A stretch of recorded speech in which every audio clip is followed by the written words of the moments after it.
Hello. How's everybody doing? How's things? How's life? How's yours? How's your week been? What has everybody been up to? Let me move the microphone over here so I end up actually looking the right direction. Hello. How's things? We're good on that one. And yes. Wonderful. Let me swap it back to all chat just in case. Hello John, hello Ish. How you guys doing? How's things? How's life? How's yours? How's your week been? What's everybody been up to?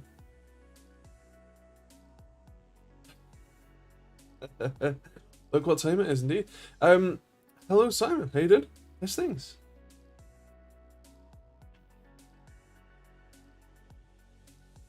How is everybody? How's Trix? Eh.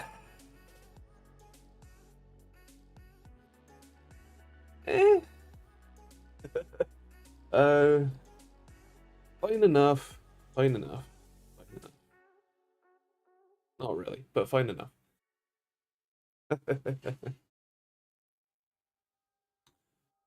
How's everyone else? I've certainly been busy, that's for sure. I have now stripped the interior of both cars, and we've basically swapped the interior of the cars. We also cleaned the carpet and the seats. So yeah, we've been busy on that front. I bought all the parts that I need. I also bought some wheels that don't fit. um, and yeah, life's okay for me. Works a bit slow, and they laid off a team member. Apart from that, okay. Well, I guess at least they didn't lay you off. um, yeah. Okay, that's 2 weeks without a white shirt. What's going on? It was the SMMT day. I wore it for the SMMT day, and it, I think it's still in the wash. Might not be actually. Probably upstairs. I'll make sure to have it next week for you. Okay. Um, the manky interior is out, and the good one is in. Yes. So the moldy interior is now out and stuffed into the parts car. And the good interior, or the what was smoky, but then we cleaned it. Black interior is now in uh, the, the good car, and need to put some more bolts in. The seats aren't in, the center console isn't secured. I kind of it's an automatic, so it's the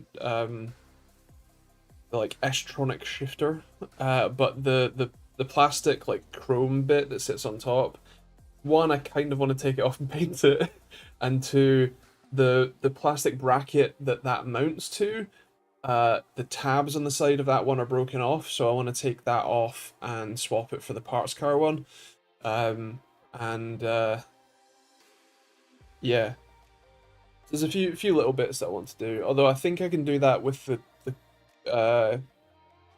the center console in. You just need to take one panel out. So yeah, do that.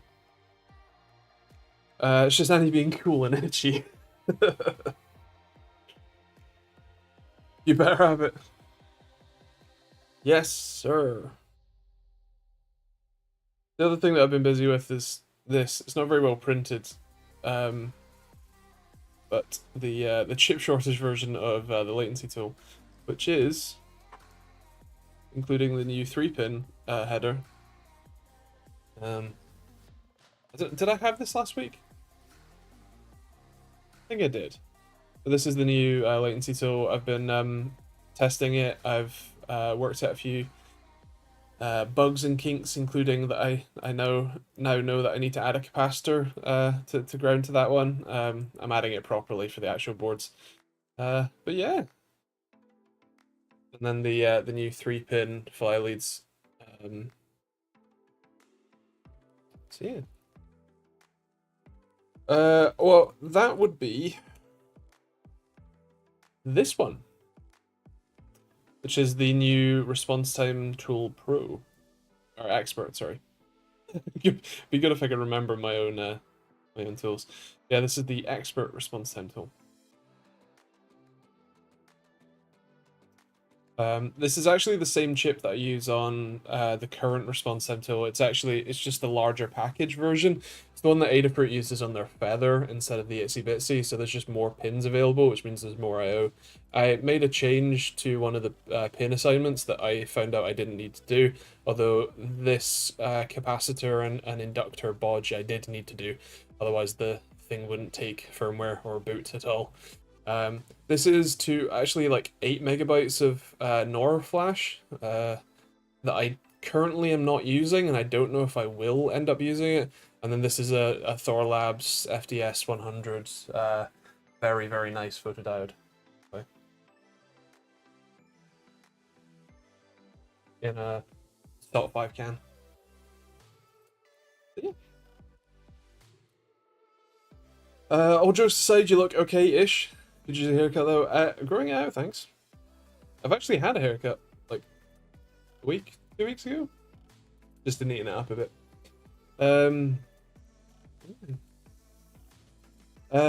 Otherwise, well, unfortunately, my gut symptoms are slowly returning. The steroids that I'm on, it's a tapered course, so I'm now on 4 a day, down from 8 at the start. 8 worked well. 8 worked great, in fact. 7 worked fine. 6, I think I started having a few little symptoms here and there. I'm now down to 4. Blood's back. I think the diarrhea is coming back. Yeah. Yeah. Don't try and save face, John. Growing a mullet. No, it's pretty short at the back, relatively. The top needs to come down first, and then this goes. You know it's cold when the heater is set to 29 and you're still rugged up freezing. But it's gotten warm in the UK. Not crazy warm, but what does Home Assistant say my local?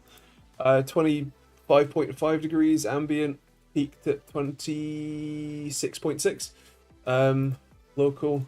Although in here the Aqara temperature sensor that's literally like I'm touching it here, it's just there. Peaked to 22.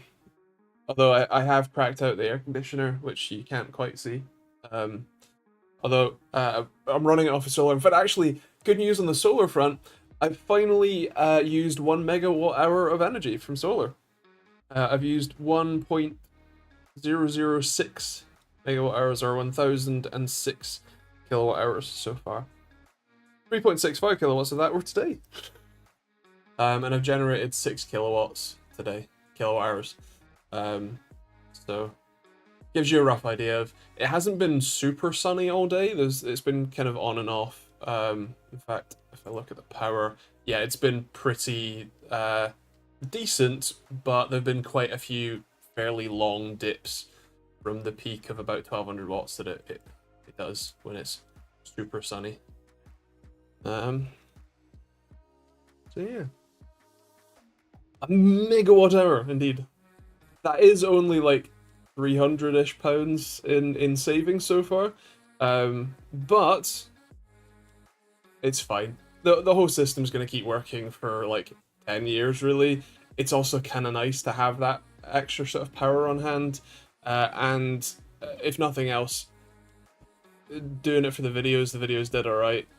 Not really necessarily paying for itself, but I'm happy that I have it. I'm glad that I have it, for sure. This house is single brick with no insulation in the walls and large windows that have leaks in them. Ah, I see. Yeah, that's not ideal. Even our, like, this house is built, we think, in about 1890, and it doesn't have cavity wall, but it's double brick, double glazed windows, and the windows do actually have, are reasonably well sealed, at least around them. Anyway, yeah.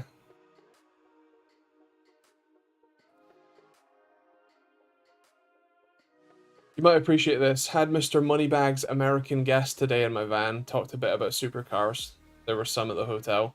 He talked a bit about Porsche. I told him, nah mate, get a sleeper like an old Audi RS6. He'd never heard of it. Looked interested in the new one. Well, the interesting thing is that Audi, Audi have a complicated history in selling their cars in America. They have they haven't done RS6s, and certainly the RS6 Avant, the wagon, the estate, um, for quite a while, if ever. Like this generation, the C8 generation, is the first, I think, Audi R6 Avant that they sold in America. Whereas in Britain, we've had the one with the V10 in it, the R8 V10 or the Lambo V10, in the R6, uh, in an estate as well. Like, right. Um, Yeah, they sell A8s and S8s. They have done those for a while, although again not the Avants. Um, yeah, I don't know why both like Audi selling Avants in America and BMW selling Tourings at all. Like only this generation are we getting an M3 and an M5 Touring. They did an M5 Touring for the E60, the one with the V10 as well. um, but they haven't done an E60, not an E60, no, a 3 Series M3 Touring, in never. Maybe the 30, maybe. I don't think that they did it for the 36 or E46 Touring. I can't remember. But yeah, BMW hates making Touring M3s, which is sad because it's the best format. Like, realistically, an M3 is not the best track car or race car. Like, sure, if you strip them all out, you put race suspension, you do like all of the GT3 type modifications, whatever, sure, cool, or touring car modifications, fine. But realistically, the vast majority of people who are buying those cars are buying them to drive them on the road. And if you're going to drive them on the road, what better argument is there than it being both ridiculously fast and ridiculously practical, being an estate? Which is why I own an Audi S4.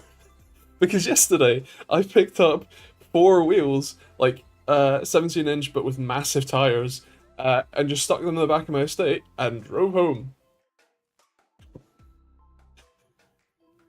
Because why not? I can. They fit. Um, and I can still do 0 to 60 in like 5 seconds, even with the wheels in the boot. Why not? Cause trucks, man. Yeah. I'd love an older M1. Sorry, the 1 Series M line. Yeah, the 1M.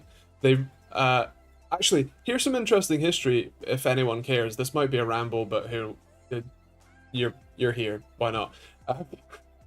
The M1, the first BMW M car, was actually a design that Lamborghini paid them to design for a new Lamborghini. And then Lamborghini both ran out of money and BMW technically broke into Lamborghini's factory to steal all their stuff back to then repurpose it into their own car, which is why all of the 70s or 80s, both Lamborghinis, Ferraris, and like supercars all look an awful lot like the BMW because BMW designed it first. Yeah, then they had to break into Lamborghini's factory during a party and steal their stuff back. Yeah, fun. But the BMW didn't want to call the 1 Series like the M version of the 1 Series, the M1, because they'd kind of already taken that, even though it really should have been called the M8. So they called it the 1M. And then they basically did away with the 1 Series and called it an M2. Because that's the same thing. And everyone who loves the 1 Series, like Chris Harris, everyone who loves the 1M loves the M2 because they're functionally the same.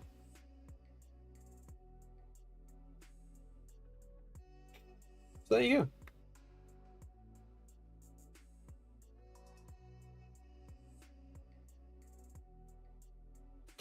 go. Fair play, Simon. Hello, Telesto. How you doing, man? How's things? Uh, the machine. Would you run a 7800 XT with a 7700X and a 600 watt power supply? It's hot here in Kentucky. I can only imagine. Yeah, yeah, that's probably decent. That's you're kind of you're pairing mid to high end with mid to high end. So yeah, 600 watt power supply is probably fine. Maybe with the whole like modern current spike problems, that might be a problem. But realistically, like if you're building from scratch, I would probably get a 750 watt power supply, both for upgradability, headroom, and just in case. And I, it's not that much more money to get a 750. If you're, uh, if you're asking because you've already bought the parts, which is pretty common, then no worries, that'll be fine. If you're buying the parts for upgrades, like you already have the power supply and you're, thinking about upgrading to one of those two parts and you already have the other one, then again, it's fine. Uh, if you happen to build it and then you find that it turns off randomly when you especially launch games, then you'll need to upgrade the power supply. But there's a very good chance it's just fine. In terms of the actual required power level, it's perfectly fine. The only potential problem is just that overcurrent protection that can sometimes kick in when graphics cards load up and freak out the overcurrent protection. So yeah. But overall, I would say that's a decent pairing. Yeah. Ba, ba, ba, ba, ba. It's warm. I have to turn the fan a bit closer to me so I can actually get some cooling potential. Yeah. Bye.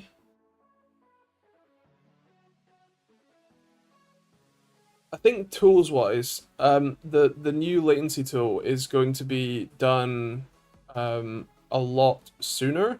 So I only have a handful of the sort of current generation latency tools left, and so I'm planning on obviously like selling them out as it were, but this is the sort of direct replacement for it.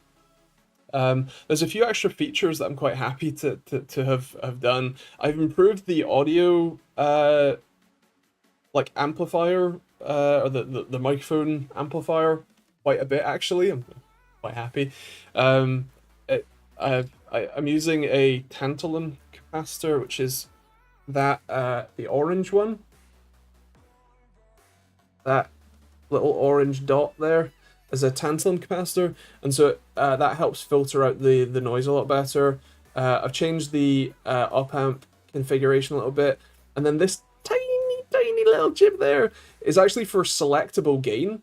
So those two resistors, R6 and R7 there, those are two different gain resistors for the op amp. And so basically when you go to use the like speaker tester mode, when you plug in the microphone, you stick the microphone in front of the speaker in an ear cup, whatever. You don't necessarily want your speakers, your headset, to be blaring the beep noise that it has to listen to. So it will automatically switch to the higher gain mode for the microphone, so that it can be quieter and still detect it. That's only really possible because I've also improved the actual like circuitry itself, so there's way less noise on the microphone now, which I'm really happy about. And then I've also swapped to not using the seed boards. I don't have one out at the moment, but instead of using a little microcontroller board, it's my own chip. And then what was the other one? Oh yeah, the 3-pin input. Yeah. So instead of the 2-pin input that I've had previously, there's now 3 pins in there. So it's still the same too. So it'll be ground, standard, like sort of power in, as it were. And then the top one is actually technically a sort of power out, in the sense that instead of needing to solder to a like the internals of a mouse, what I'm doing is giving you the ground one will come with a crocodile clip on it, and the signal one will come with a banana plug on it. And then you basically put some aluminium foil tape on your mouse button, put the crocodile clip on the aluminium foil tape, and then wait, where's my mouse currently clicking? I mean, no, I wanna. Damn it, where's? Okay. You put that on, and then you can use the banana clip one to click the mouse. So you get sort of the best of both worlds of as soon as it touches and actually makes the mouse click, the device will register it, and you don't have to go in the insides of the mouse to get accurate readings. So yeah, I'm excited. I'm excited for the possibilities.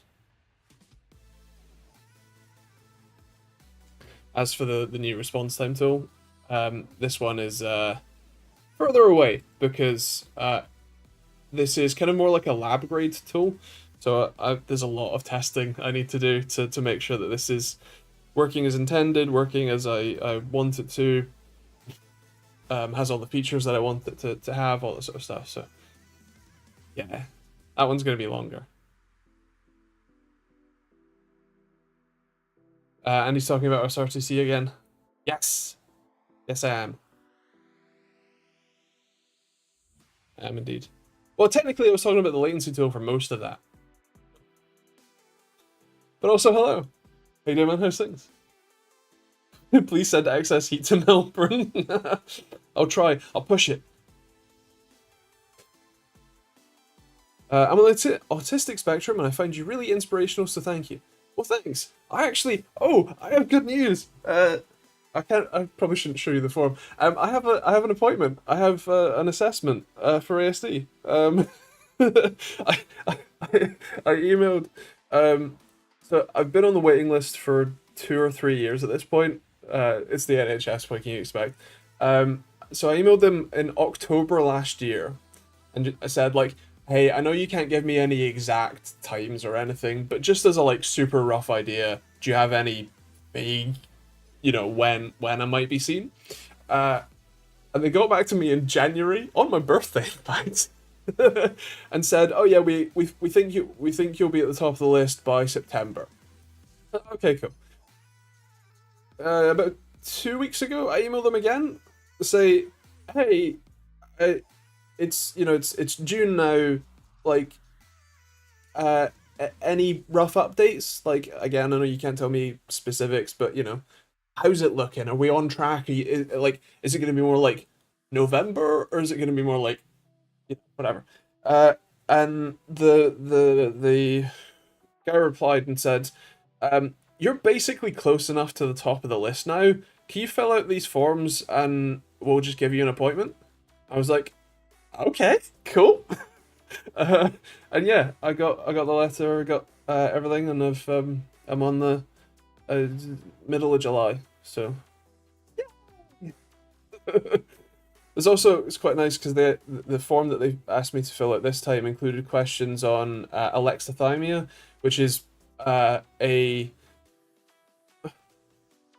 condition that I guess that's somewhat regularly comorbid with ASD in general, which is an inability to understand your feelings and emotions and sensations, which is something that I learned that term, and I learned about it like 3 months ago or something, and it's mind-blowing how great it feels to understand like something about yourself, because I cannot describe what emotion I'm feeling or what pain feels like to me a lot of the time. Like, people can describe, oh, that's a sharp pain, it's a dull pain, it's a soft, it's harsh, it's whatever.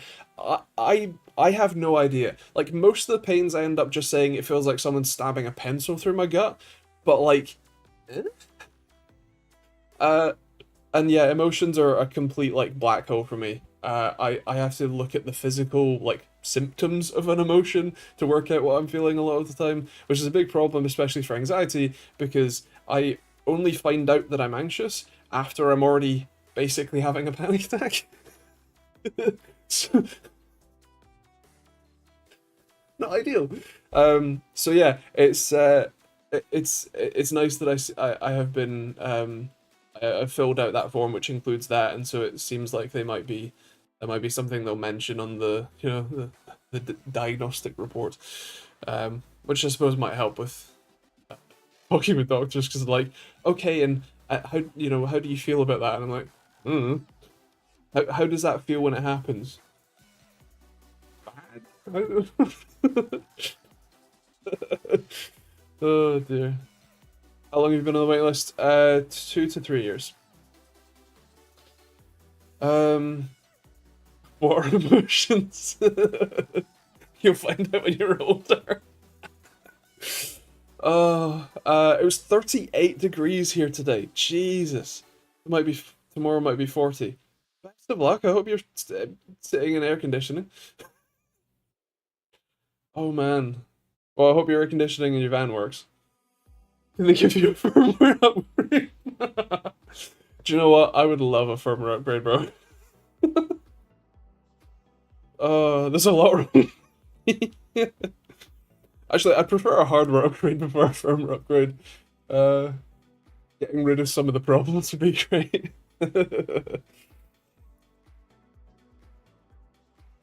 Oh dear. All the cash goes to electricity for cooling, and the rest for the sore throat because of the AC. Fair. Pre-release alpha Andy. Oh, definitely. I mean, I'll be making some changes probably starting later this year, um, to to more final release. Oh dear. I'm fidgeting with the new latency tool. Because I stuck the capacitor on the bottom of the boards. For debug purposes, to make sure that that works. It adds a bit more thickness than I was expecting, and so I've had to cut the bottom of the 3D print so that it actually fits inside the case, like it's a little flap. The case kind of slightly failed to print, as you can see. It's also the wrong size, so I've fixed it so that the pins don't stick out, because that's one of the things with NVIDIA LDAT. Hold on. NVIDIA's LDAT, the connector sticks out the top, and it's kind of like, it's good in the sense that it's easy to plug it in, but it's annoying in the sense that it sticks out and pokes you all the time. So the new one's a tiny bit taller. Oops. Yeah. Oh, sorry. I'll allow it, Sean. Oh, I've added the permitted term plonker. Thanks for that, Twitch. That's great. Oh, and the word idiot was bad too. There you go. I'll permit the term idiot too. 1337 out of 11 for the case modification. Well, I used an X-Acto knife just to cut through it because it was fresh off the printer, and so it's still kind of soft. If I tried to do that now, it'd be a lot more of a pain. Yeah. I was considering adding RGB in the form of just 3 independent LEDs. So that's a green LED. It's in the same sort of rough place that the old one was. That's just the sort of status activity LED. But I realized that I couldn't really be bothered to write the code to pick what colors you'd need to use. And no, it wouldn't be programmable. Shut up, I'm not Corsair. Although actually, speaking of Corsair, I have a what do you call it? Corsair mouse in the M75 wireless. So AMD emailed me. Well, actually, they emailed me last week and I didn't see it, or it didn't turn up in my box. And then they replied and said, "Hey, did you get our last email?" And I was like, "No, I didn't. Sorry." Basically, they're launching a new version of. Oh, No, there you go. Um, oh, it's because Plonker was in brackets, apparently. That's weird. What do you call it? What was I saying? I also have ADHD, if you can't tell. I forget things a lot. Corsair mouse. And AMD. Basically, they have AMD. What you call it? Anti-lag 2 coming out or sort of anyway, specifically that's in-game integration. So the main thing with anti-lag and anti-lag plus were that they were all driver side, so in theory you could just enable it and every single game would benefit, which is a really great way to do it. However, uh especially in competitive games where they have anti-cheat stuff, messing around with the like render queue and render pipeline to help speed things up is also basically how most cheat engines work, and they were getting back banned. Like people were getting back banned for using anti-lag plus. So AMD quickly disabled it for CS2, all this sort of stuff. Fine, whatever. They now have in-game integrations, which they're calling anti-lag 2. And so they emailed me and said, hey, like, this is what's new, this is what we're doing. Would you be interested in making a video about it? I said, sure, but you've never sent me any compatible graphics cards, so please send me one, and then I can do a video. A 7900 GRE arrived today, so as of tomorrow I'll start doing testing, and I'm hoping to get that one out on Monday, which means that the Corsair mouse review, because Jesus, this was a tangent, will be out next Friday instead, as long as I can get that video done. Otherwise, you'll see it on Monday, and you'll see the anti-lag one on Friday. Anyway, the Corsair mouse. um,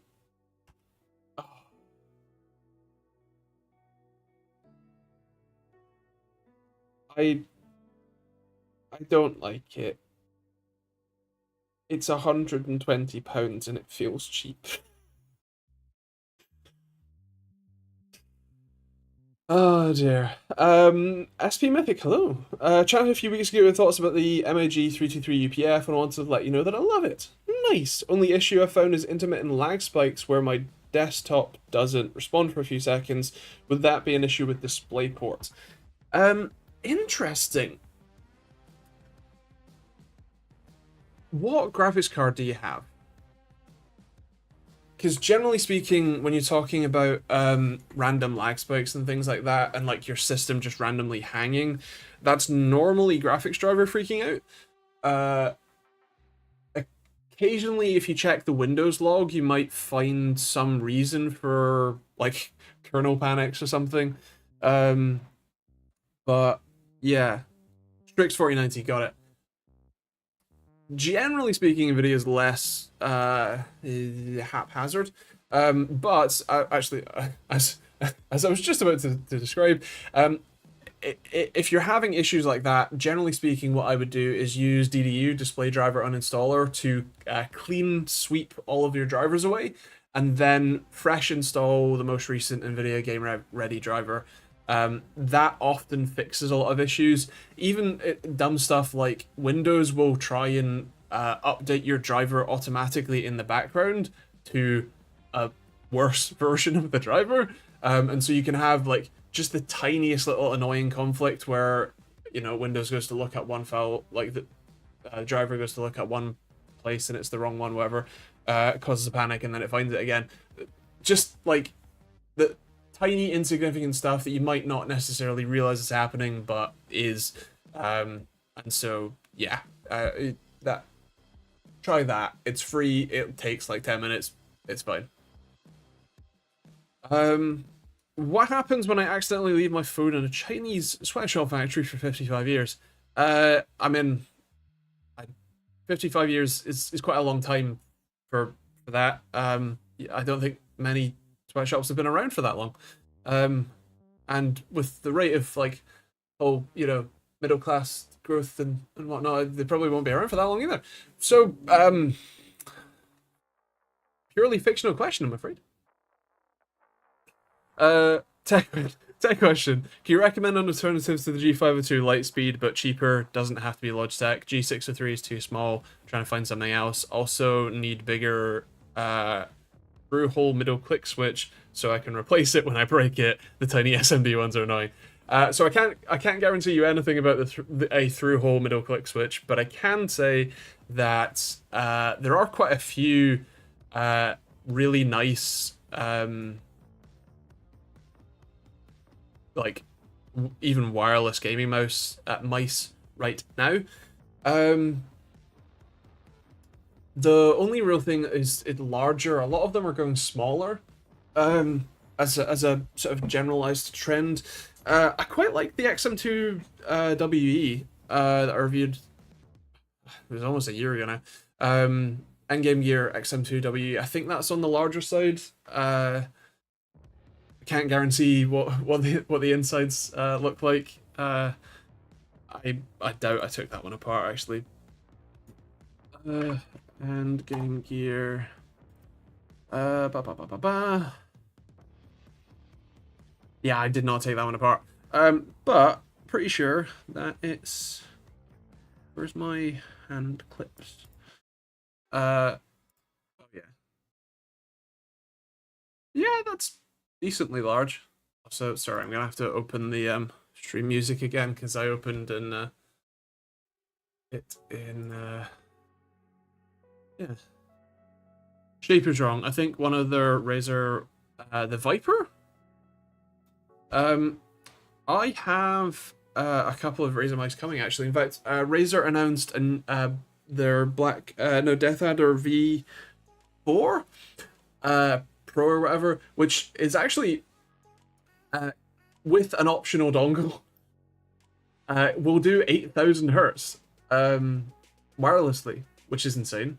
I have kindly requested that I have both the new mouse and the dongle shipped over. I think I'm also getting the Huntsman V3 TKL and one of the other their new controller. So yeah, the G502 is perfect. Not the new model, but it's expensive and everyone uses the annoying SMD middle click, which will break after a year or so. Right, fair. I can't guarantee what the. Oh, you said the XM2 is the wrong shape. Oh, you want something taller? The G502 is pretty tall but narrow, if I remember rightly.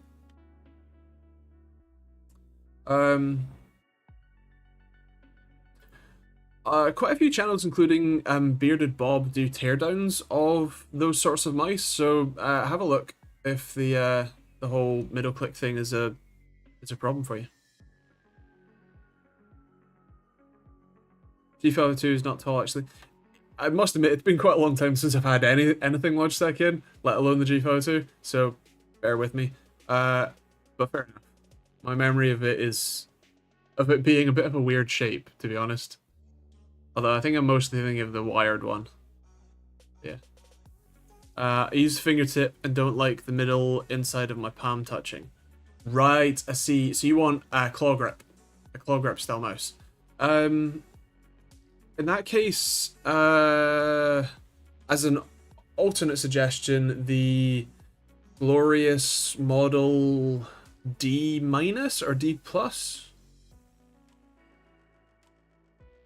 Oh, fingertip, not claw. Okay, fair.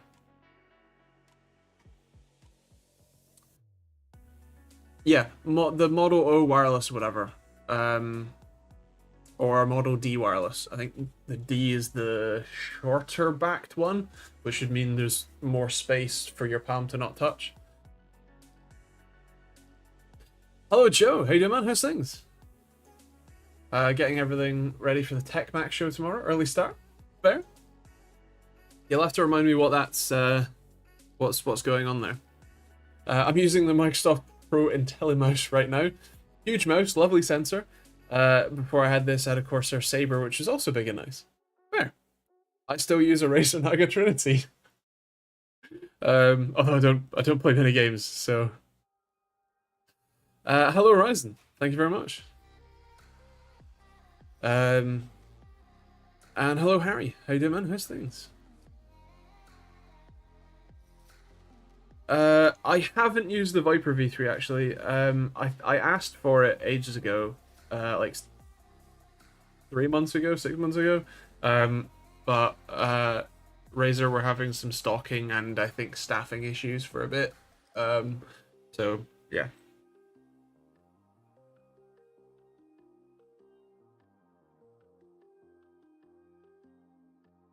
So I wait, wait, no, I've used the Viper 8K Hertz. Actually, I have. Yes, I have that upstairs. In fact, I have the pre-release one, don't I? So yeah, I've used that style.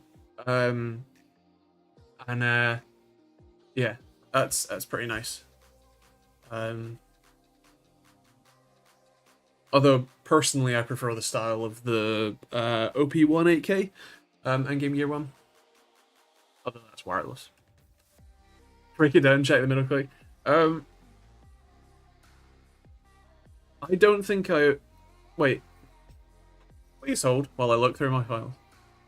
Because I might have done actually, especially because it was the 8K Hertz one, and I wanted to look inside. Ba ba ba ba ba. What vendor? Yes. No.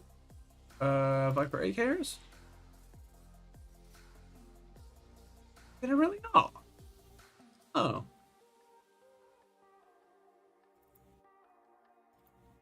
Huh. Well. Damn. Yeah. I'm pretty sure Bearded Bob did a teardown of that one. Yeah. What? Twitch SMD is surface mount. What? Huh? Do wired mice bothered you? I prefer wired myself. Sometimes interference causes issues. Wireless to stutter. I actually I use it. Well, okay, I use a wireless mouse for my daily use. The Logitech MX Master 3. And for like my everyday like work mouse, I like that it's wireless. It's just slightly nicer to use. It's slightly easier. I can like kick back in my chair and put it like over here. I can, move it anywhere. I can like if I'm especially if I'm really sore, I will like just hold on to the mouse as I'm, to be able to scroll or click or whatever. So for that purpose, I really like it, and I obviously do not care if there is the tiniest bit of stuttering from interference or whatever. Like it doesn't matter. For gaming, yeah, I like wired mice. Technically speaking, wireless is better. You have more freedom with it, but I could use either, but especially considering that my gaming mouse is my secondary mouse, like it's sat off to the side and I swap them when I start gaming. I would prefer it to be wired because I would always forget to charge that one, and it would just be annoying not to, what. So yeah, that's my preference. I prefer a wired mouse. Wireless would probably be fine, but I just want it wired. Fair.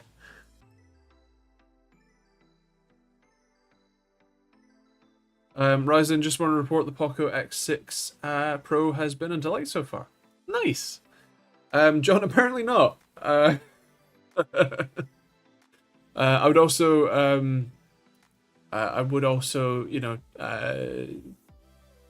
whatever. Like approve it, but it just got insta banned. And same with YouTube, it would just get insta banned, I'm afraid. So fair.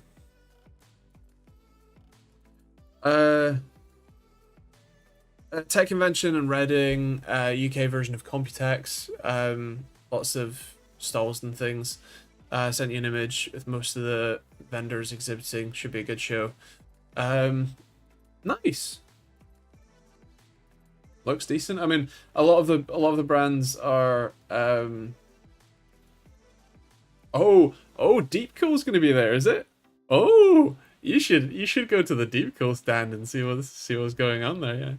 Yeah. But things like Nitro Concepts, Co-Link, Endgame Gear, Streamify, Ducky. Uh, who else? What else do they do? But them. Anyway, they're all part of Pro Gameswear. My good mate Steve does the marketing for that. So yeah, and they're owned by Case King, hence the title sponsor. But nice. Say hi to Matthew from ASUS, Jack from MSI, is it? Andrew at Gigabyte, or Andy at Gigabyte. Whoever from Kit Gear is going, Leo or Dominic. I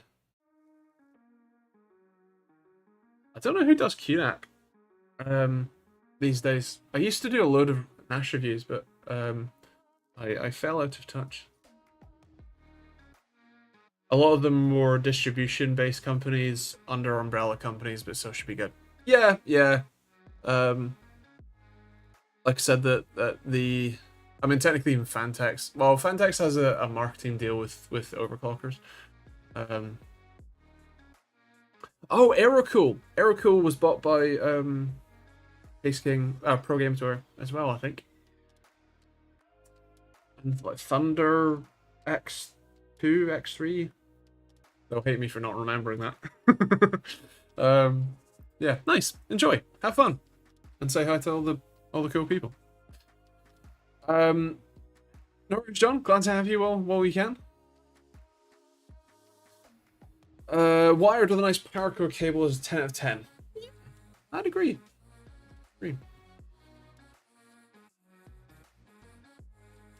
I think it might actually be Android going with Kit Guru. Not sure Leo would go to it. I mean, fair. I mean, say hi to him too. I mean, you can say hi from me. We've ended up on quite a few trips together, and he also runs What EV, the car publication, and so I've run into him at car events as well too, which is always funny. Yeah, say hi. Not drinking caffeine for the last 3 days has been hell. Why have you not been drinking caffeine? It's literally your medication. For those that don't know, people with ADHD, which is, let's face it, probably a lot of people watching, we tend to hang around in the same circles. Caffeine, or really any stimulant, has the same sort of effect as, well, all the stimulants have the same sort of effect. That's why ADHD medications are generally stimulants. But it basically calms you down, which is the opposite of what it does for non-ADHD people. Yeah, it's kind of funny because a lot of people, if you have a cup of coffee or something, you'll feel wired, you'll feel like energetic, and you'll feel ready to take on the world. Whereas for someone with ADHD, it calms you down and can actually help you sleep better.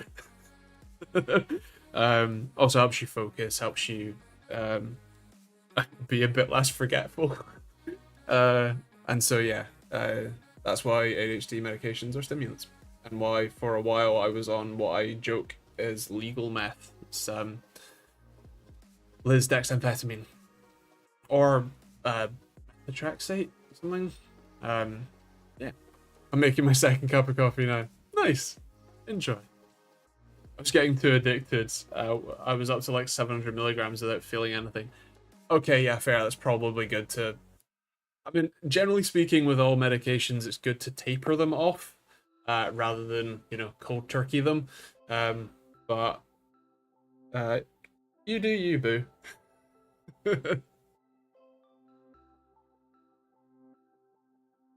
I'm surprised to see LTT go into war with Nintendo in yesterday's video. I wonder what's the motivation there. I saw the thumbnail and title. I didn't see what stuff they were covering.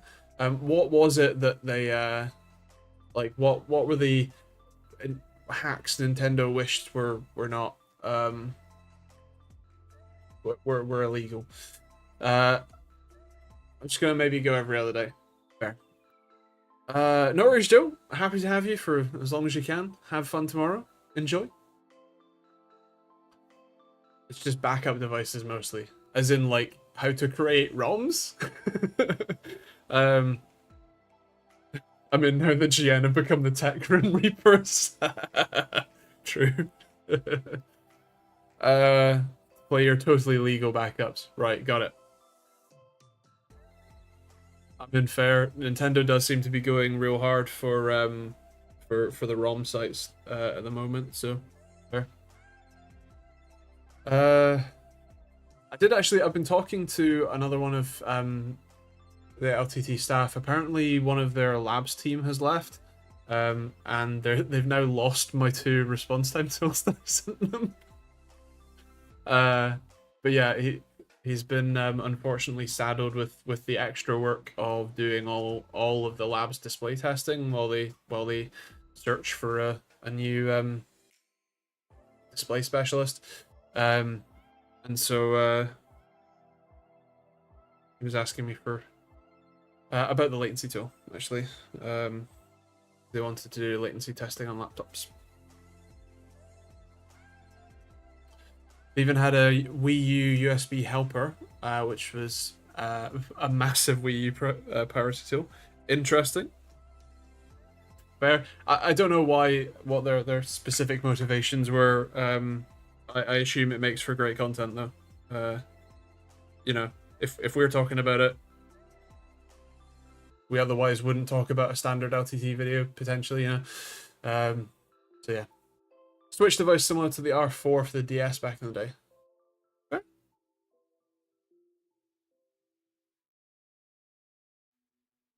I haven't heard anything from Gamers Nexus because they bought both a response time tool and a latency tool. And I haven't heard any questions from them yet. They've been too busy grim reaping companies. So yeah. I did watch the other Steve Hardware Unboxed's video about AMD's rather interesting marketing around their CPUs. I must admit, it's pretty funny. If you didn't see it, the long story short is that AMD announced some even more Ryzen 5000 series chips, which is just hilarious. The 5900 XT and the 5700 XT or something. It's basically just a slight clock bump. They did it with a 3rd gen as well. But the thing is that in the press deck, in the slides that they provided us, media, not me, they showed that the new chip, like the 5900 XT, was basically tied with the 13700K, which admittedly is just a 14700K, but slightly older. 100% of the average performance, maybe even slightly more.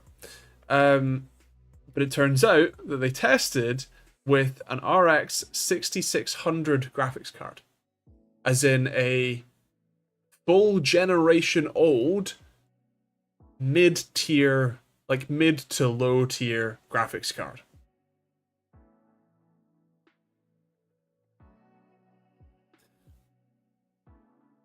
If those of you aren't familiar with how like benchmarking works, especially for CPUs, what you want to do is you want to use the highest end graphics card possible to eliminate the bottleneck of the GPU not doing enough to bother the CPU. AMD went the other way. They picked basically the worst GPU they could find so that they looked like they did the same performance, because every CPU does the same performance with that card, even at 1080p. Yeah, So Harbor did a great video talking about the performance, like the real performance difference, and then if you used a normal CPU, a normal GPU, or a high-end GPU, doesn't look quite as good, does it? Yeah. Hello, Watson. How you doing? How's things? Risky though, might make for good content, but could get the channel hot water. It's just asking for trouble, as there's also a slap in the face for Nintendo. Yeah, I mean, I think that there's some element of like, uh, they wouldn't have done it if they genuinely thought they were going to get in like serious legal trouble, right? Like they they will have thought it through and they will have gone, this is playing close to the fire to help get us more views, but it's not over the line that we would get in trouble for this. So I think that is a, playing it close to the fire. But I'm pretty sure it's a calculated risk, is what I'm trying to say.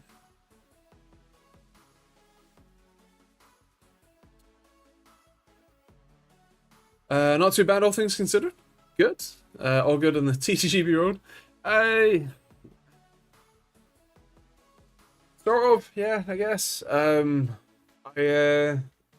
My gut symptoms are unfortunately coming back as I'm weaning off of the steroids.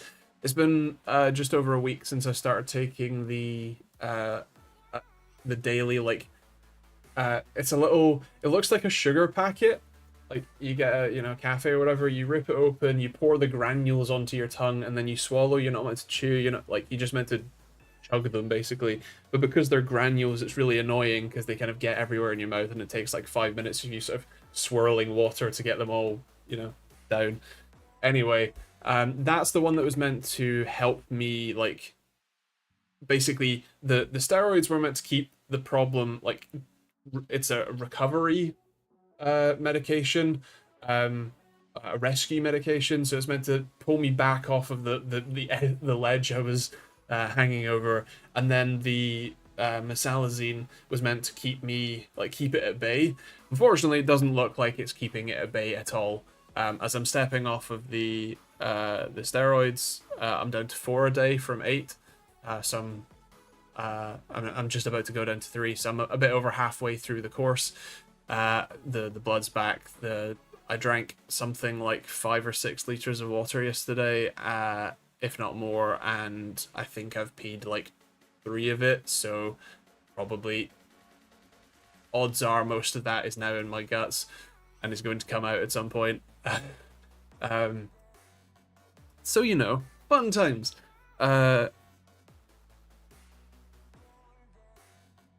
So yeah, that's what I've been up to physically. Otherwise, busy with my new tools that I'm working on, and stripping the interior of one Audi A3 and swapping it into another Audi A3, which is almost done actually. Also bought some parts to do some preventative and slightly required maintenance. And yeah, that's kind of that.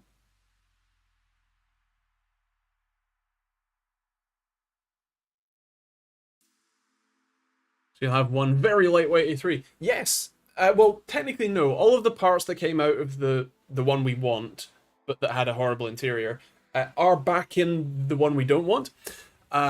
So they are all in there. They're just not in there. Nothing's bolted down.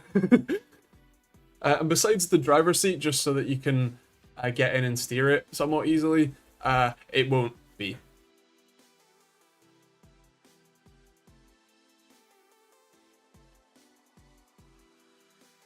Basically a Lotus. Not quite.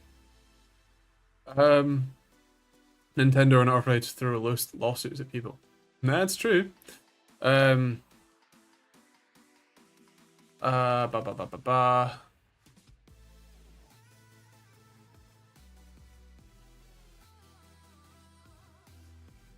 Become a YouTube member today to see updates on the A3 on Discord. I mean, kind of. I haven't taken or posted many pictures. Although, since we're basically at the end of the stream, why not? Where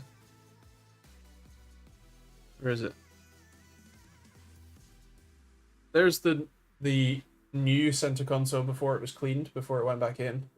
And there's the cream interior.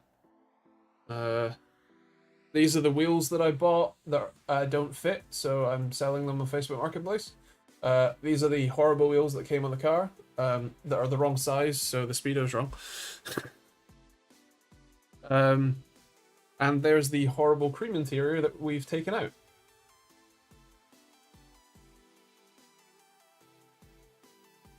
And a load of parts at the back.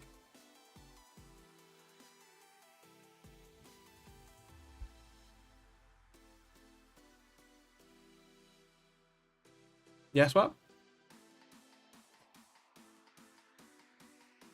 Oh, and this is the nice black cleaned carpet. The bright spots because the sun was still on in the picture. Shining. Is why. Well, we bought the A3 for 1,500 and was otherwise in pretty decent like running order. The engine's doing fine. It's a 2005 apparently. That's what I wanted to check. This is the new V5C, of which I don't want to show you the bit with the key information on it.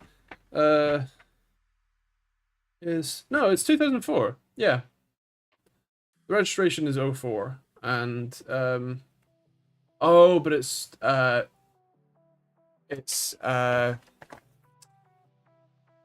November 2004. If it was an A4, yes, that would be. It's an 8P. It is diesel. It's the 2-liter diesel. It's the BKD. It's the most reliable engine in the world after the 1.9.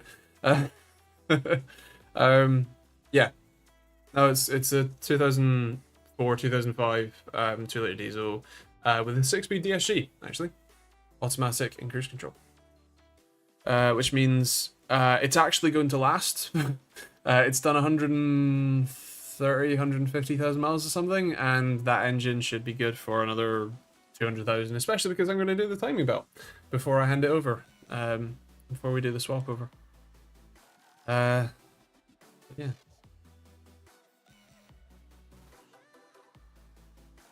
It's actually pre-diesel particulate filter too. It does have an EGR, and that's actually staying, at least for a while. But yeah, there's no diesel particulate filter. Reliable but unexciting. Exactly. That's why it's my wife's commuter car, and now slightly more long distance journey because it has cruise control and the automatic makes things easier. So yeah. It's also the 3-door, so it's a tiny bit smaller, tiny bit easier to maneuver. Yeah. And the interior swap, we weren't necessarily going to swap it at first. I started looking for the like wrecker ones. What's wrong with the car? The primary thing, well, mechanically, nothing really except the engine mounts, which aren't too bad. I've already bought them. I'm just waiting for them to arrive, basically. All the running gear's in pretty decent nick, which is nice. The engine's fine. The weird throttle valve thing that engine has was blown and had blown the fuse. But I replaced it with a cheap eBay one, and it's now working fine. So yeah, other than that, it was just the interior was kind of a bit moldy, a bit manky, and it was cream and just kind of naff anyway. And so especially when I was messaging some people with wrecker or breaker or breaking Audi A3s of the same vintage, like I think it was actually the first guy I messaged said, like I said, hey, do you still have the car? because the listing had been up for a while, and like what parts are missing because I need a load of interior stuff. And he said you can just have the whole car for 350. Also, I'm a recovery guy, so I can come and drop it off. And I was like, okay, I'll go get some cash out. And so I now own two Audi A3s. And yeah, he dropped it off, and it was pretty smoky, which sucks. But we basically stripped out the black interior from that one and have started swapping it in, so it's basically almost done. And so now we cleaned the interior, like we cleaned the carpet, we cleaned the seats while they were out, and then they now are a lot less smoky and a lot nicer. So yeah, a lot of little improvements that make it just a lot nicer. The paintwork is okay. There's a few scratches, and there's actually a like what was clearly a rust, a rock chip on the side, the driver's door that was never cared for, and so the rust has spread under the paint. It's not all the way through the door, so we're just gonna sand it and get a either color match spray paint or a paint correction pen, something to sort it out. I could get a replacement door, I could get it painted, but the bonnet, there's some like cracking on the clear coat, but yeah, no, there's no paint peeling. It's Audi Dolphin Grey, so kind of dark grey, so it doesn't have much in the way of like fading or peeling or anything. Yeah, yeah, it looks fine. There's no real problems, and you know you're inside it most of the time. And we specifically got it because it was pretty cheap, and I think that it's better to keep an older car like that. Like it ends up being longer term, more economically viable to spend basically nothing on the car, spend a tiny bit doing preventative maintenance to it before it's sort of in service life, and then just keep maintaining it for a while. Because I'm pretty confident that that is going to last for several years without any problems. And realistically, any other car that we could have bought, even for probably the total cost of the car and all the parts, all that sort of stuff, like that is still less than we would pay for a slightly more modern, version of the same car that would still have all of the problems we're going to end up having with this one, So, yeah.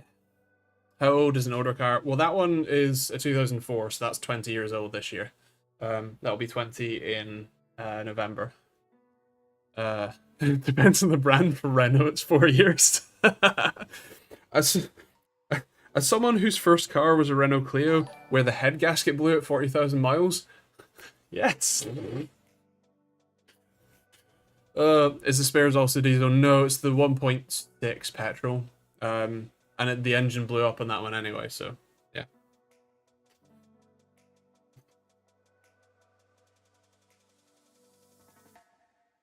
Yeah, I mean, like my S4 is from 2013. Like that's not a new car. That's a decade old. And the A3 is now 2 decades old. It's just old enough not to have a cassette player. Yeah. I do technically have a spare gauge cluster for the A3. However, our gauge cluster for the A3 has an error code.